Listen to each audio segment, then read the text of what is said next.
Casablanca was released in 1942 and it picked up the Oscar for Best Picture the following year in 1943. It's directed by Michael Curtiz and it stars Humphrey Bogart and Ingrid Bergman. I first saw this film way back when I was probably about 16, 17. It was one of the first kind of early films to, you know, by early, what I really mean is anything pre-1980.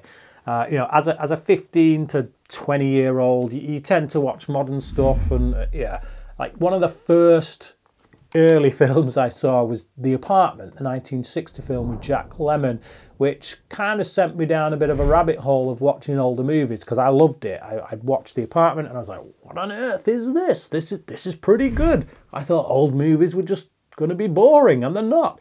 So I went down a bit of a rabbit hole, and in that rabbit hole journey, Casablanca was one of the early movies, if you get my meaning. It's been a long time since I've seen it, but I remember really loving it at the time. And I've always been curious about revisiting and seeing if it holds up. And boy, does it hold up. This film's great. One of them movies that it has such a reputation and there's such hype surrounding it at this point that you kind of go into it thinking, it's probably good, but it's probably not going to be that good because, you know, everyone says, oh, how great it is, and it's, you know, we've all been down that road before. We get there and the hype just falls flat. Thankfully, this film lives up to the hype because it's just brilliantly written and brilliantly acted and beautifully directed. All of the technical elements are on top form, and to think that this film was released as the war was still going on, you know, so the story revolves around this bar in Casablanca, Morocco, which was kind of like neutral ground, sort of, but not really. The Nazis were kind of paying the local law enforcement. They were kind of sort of running the place, but not quite. They were looking out for, you know, traitors. They were looking for people who were trying to cross the border, using Casablanca as a way to kind of get papers and get out the country and escape from the Nazis, essentially. Throw into the mix in this case, we have this man called Laszlo, who he's a big guy in terms of the French resistance. This is the guy the Nazis really want to get. If they can nail him, then they're going to put a real dent in the resistance. He wants to get papers along with his wife and get out of Morocco. Now, Rick Blaine, played by Humphrey Bogart, who owns this bar, he comes into possession of said papers, you know, papers that they need. Only it also turns out that he is in love with the wife of this resistance fighter.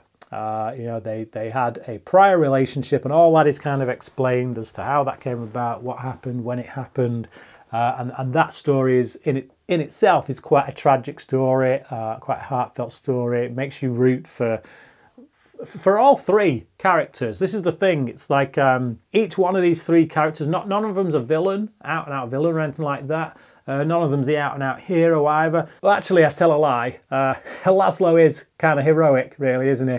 Yeah, he's putting his life on the line for other people. Yeah, all the time. That's what his life is all about, essentially. So yeah, he's pretty much heroic. Blaine himself has some less heroic qualities. He does appear to be a man who's mostly out for himself, and he's happy to just keep his nose out of any kind of politics as long as, you know, he's got his bar and people stay out of his way.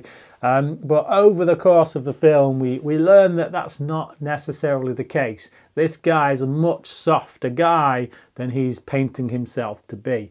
But like I say, you root for all three of these people, and it's kind of tragic that this woman, played by Bergman, is kind of caught between these two men who both of them she loves, with good reason, and you never feel like one should trump the other or this, that and the other. You as an audience member are torn as to which, you know, if she leaves her current husband to go back with a man she also loves, you'd feel really bad for the husband, but you're kind of also sort of on Blaine's side. But then if she stays with the husband, you kind of feel bad for Blaine. So the film does a really good job of painting this complex relationship between these three people and and not allowing you to easily pick a side. Bogart does a fantastic job in this, straddling this line of, is he a villain, is he a hero, is he somewhere in between? We're never quite sure where he's going to land. Across the course of this movie, as we start to see that he is as much a resistance fighter as the man that he could potentially save, it just really makes me warm to the guy, and overall the film ultimately becomes this kind of treatise on sacrifice, on sacrificing the things you love for the greater good. A possible spanner in the works comes in the form of Captain Louis Renault, played by Claude Rains, brilliantly here by Claude Rains. So he is a chief police officer that is seemingly in the pocket of the Nazis. He is potentially a villain, it seems, but he plays the role with such charm. You can't help but like this guy, even when he's saying things that are essentially veiled threats. He has such a friendly manner about him and just a charm that you can't quite make out which side this guy's going to end up sitting on.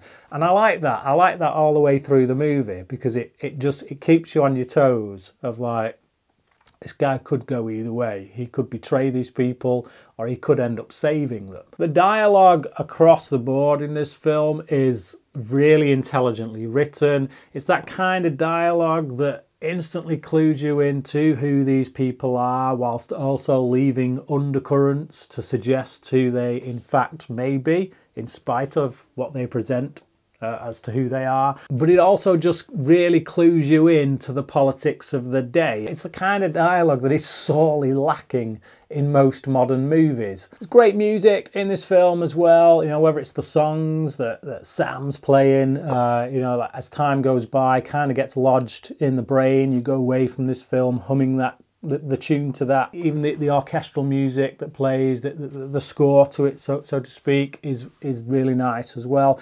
Something that I don't tend to pay that much attention to in older films. A lot of the music tends to be ratcheted up to extreme nauseating levels at times.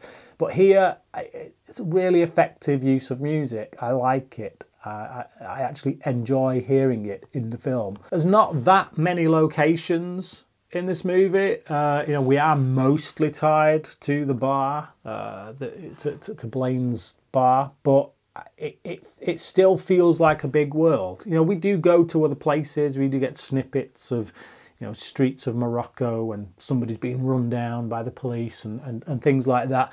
But we are mostly confined to this bar. But there's such a host of different characters that frequent the bar, that come and go, that it does feel like a big world. We never feel stilted. We never feel like we're just confined to this one location and that gets a little bit dull. It always feels lively. One particular sequence in which people in the bar, Nazis, you got people on the Nazi side, and then you got the natives.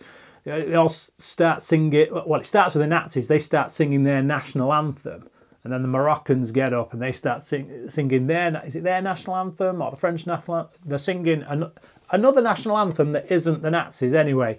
And you just have this competing band of people singing two different national anthems. It's stirring, it's rousing. I mean, the Nazis are an easy villain. You don't have to explain anything about the Nazis. You just have to stick them in there and you know everything you need to know. Stick someone in a Nazi uniform, you need nothing else. They are the perfect villain. And yeah, seeing them being all high and mighty and acting like they own this place and singing their national anthem, only to then be drowned out by the rest of the bar that's singing a different national anthem. It's rousing. The love story that's at the heart of the movie also, it's really very touching. I'm highly invested, again, because it's not just a love story. It's not just about, oh, will they, won't they? There's much bigger stakes than that. There's much bigger stakes at play than, oh, will they get together or they won't, or will they not? To a large degree, I don't care, because like I say, there's much bigger stuff going on than their relationship. And because of that, it boosts their relationship. It makes the relationship between these, you know, the love story between Bogart's character and Bergman's character just feels more palpable as a result of that, because of the tensions that are going on with the real world politics. It's a brilliantly written movie. It's very character driven. It's brilliant dialogue. It's very well directed. The performances are great. I loved it. Definitely a worthy Best Picture Oscar winner, you know. I don't say that often. There's more than yay. But this is definitely a yay. So, but what about you? Have you seen Casablanca? And do you think it deserved to win Best Picture at the Oscars in 1943? If not, what would you put above it? What film would you say deserved to win? But yeah, either way, let me know your thoughts on the film down in the comment section below. Thank you for watching this review, and until next time, cracking.